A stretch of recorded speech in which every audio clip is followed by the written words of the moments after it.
Speaking of straight cash, homie, Nico Collins got a new contract for the Texans. He is now the 7th highest paid receiver in the NFL. We'll talk about Nico Collins because most people don't really know anything about Nico Collins and his impact with the Texans in his breakout year because he wasn't drafted really high as a receiver, and it's been a steady rise for him to become one of the better receivers in the NFL. So we'll talk about that, and we'll talk about the wide receiver market overall.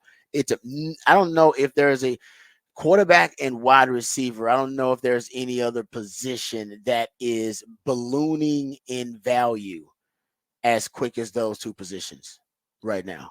I mean, wide receivers are getting paid. And you don't even got to be number one wide receiver anymore to get paid. You can be the number 2 wide receiver on your team. It's I mean, you can still get paid good money. They traded for a number 1 and then paid you. Right? Seriously. Yeah, that's a great point. And I do think this means that Stefon Diggs, that acquisition, it may be just a kind of a 1-year wonder for him then. Remember, they restructured it's going to be short the term, if not, short term, if not 1 year. Yeah. Yes, exactly. So I think it's a 1 year, or if they really like it and like, man, we got really close. Hey man, let's bring it back. Let's bring it back 1 more year. But I think I'm with you, not more than 2 years. And I think it could end up being a 1 year, depending on how much they like Tank Dell and if some of the other receivers step up. But we'll get to that Nico Collins deal. We'll talk about that, what that means for the Texans. First, let's get updated. Let's get educated. Let's get informed with all the top stories of the day with my man Patrick Davis and the Horn headlines. All right, your Horn headlines brought to you by Top Gun Rentals and Lawn Equipment. In the NBA, the Timberwolves fought off elimination, winning Game 4, 105-100 over the Mavs. Anthony Edwards led the way with 29, and Karl Anthony Towns finally got hot late, shooting 9 for 13 for the game with 25 points before fouling out. The series will now head back to Minnesota for Game 5 on Thursday. In the NFL, the Houston Texans signed wide receiver Nico Collins to a 3-year, $72 million extension yesterday. Nico Collins had a breakout season for Houston last year with just under 1,300 yards receiving and 8 touchdowns, more than doubling what he had done in each of his previous 2 seasons. The Texans added Stefon Diggs in a trade earlier this season to bolster their wide receiver room that also has Tank Dell, who had an impressive rookie season. In Major League Baseball, the Astros dropped another game to the Mariners, with Ryan Presley giving up 3 runs in the 9th to lose 4-2. Justin Verlander will take the mound tonight with hopes the Astros can split the series. And the Rangers get a big win over the team they faced in last season's World Series, the Diamondbacks, after a Corey Seager's 7th home run in 7 games put them ahead for a 4-2 win. The Rangers will see if they can take both games of the miniseries today, with pregame beginning at 1 p.m. here on the Horn. And that is your Horn headlines. All right, thank you, Patrick, for the Horn headlines. All right, let's get to this Nico Collins deal. So Nico Collins signed a 3-year, $73 million extension with the Texans. It puts him right in the window. So he's got 1 more year left on his rookie deal. And then he'll end up, obviously on his extension. So that puts him, I believe, under team control till 2027.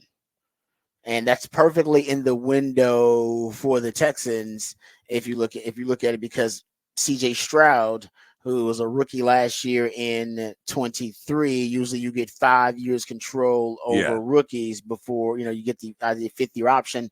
I guess you could technically say 6 because you could franchise tag them, but you don't want to get there with your franchise quarterbacks. We all talk about that. So 5-year window. So that's 23, 24, 25, 26, 27. So boom, got your number 1 wide receiver. And your future number 1 wide receiver. You can say maybe Stefon Diggs, that guy right now, but I think based on what you just brought up about him and Nico Collins and his stats from last year, if you include the playoffs, you're talking about 126 targets total, 91 receptions, over 1,400 yards, and 9 touchdowns total if you include what Nico Collins actually did in the playoffs and last season. So he is the number 1 guy for them. So you got him and CJ through 2027. That's perfectly aligned. And it makes sense. And everybody else they brought on board, all these 2-year deals that they've signed guys to, even bringing in Joe Mixon and signing him. He's basically kind of on a 2-year deal. Danielle Hunter, what they brought him, he's kind of on a 2-year deal. And what does that give you? That gives you 24 and 25. So I think they want this to be the window for them. That's why the Stefon Diggs move. That's why Danielle Hunter. But you can tell there are a few pieces here they're going to start I think, signing that they want these guys. They're looking past the all-in year, which I think is this year, next year, the all-in years, and then into a little bit of the future. Nick Caserio has been famous for signing mercenary deals, guys to 1 and 2 year deals. This is actually one of the longer deals Yeah. that he signed with a player. And actually, this is the first Nick Caserio draft pick to sign an extension. How about that? Yeah, that's First, true. and like I said, he wasn't a high draft pick and ends up being, a guy that's a top 10 receiver. Says a lot about Nick Caserio and him as a talent evaluator too. And yeah, because he was drafted with 89th overall in the 2021 draft, and now he's I don't know if he's top 10, top 15 receiver, I guess you can say. Even though he's paid like a top 10 receiver, you Yeah, can still make but the argument. So maybe top 10, he's top paid 12. like a top 10 receiver as of right now. As of right now, He may that not probably will be. He change. may not be by the beginning of next season. Hell, he might not be by the end of this. Yeah, you're right. Like in the next couple of That's what I'm saying. months And when I here, say, I'm depending saying on, by the beginning of yeah, the next season, like by the time we get to preseason, we could have. I know, the Bengals. Both Bengals wide receivers have not reported to voluntary OTAs. We know Justin Jefferson.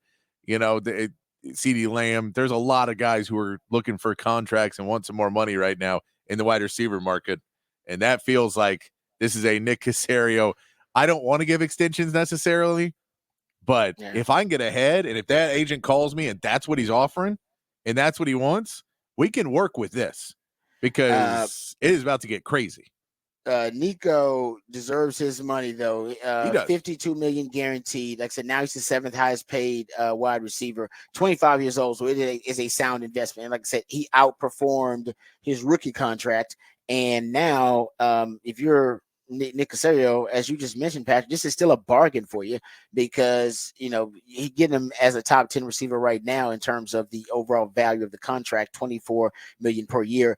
But man, there's some this market is about to get to 30. Somebody's going to push close to 35 million per year. Hell, AJ Brown's already at 32 million per year. So if you're the CeeDee Lambs and the Justin Jeffersons of the world coming after that, they are probably going to try to push that number, or if not meet and match or exceed that number. So this is a hell of a deal when you start looking at projecting where the wide receiver market is going. But getting back to Nico Collins, how about these numbers? So 6th in total EPA among pass catchers, expected points added. 6th in yak yards after the catch. 5th in total yak yards after the catch. He's 6th in yards after the catch per completion, I should say, but 5th in total yards after the catch.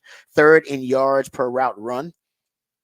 And he's the third most productive wide receiver over the middle in between the numbers on deep passes. So 20 yards or more over the middle of the field in between the numbers. He's the third most productive wide receiver in that area of the field. Most receiving yards for any isolated wide receiver just on his own, beating man-to-man coverage, 546 yards. He also third highest EPA versus zone coverage, second highest yards per route run versus single high, third highest yards per target versus single coverage, 10th highest EPA versus zero coverage. You get the point. I mean, the dude was a stud last year, and just the linear trajectory of his development tells you that it wasn't an outlier. It wasn't an aberration. I mean, he was trending toward this and had a breakout campaign in that Bobby Slowick offense. And I think now let's think about it. My concern would be whoever takes over after Bobby Slowick, they got to figure that out.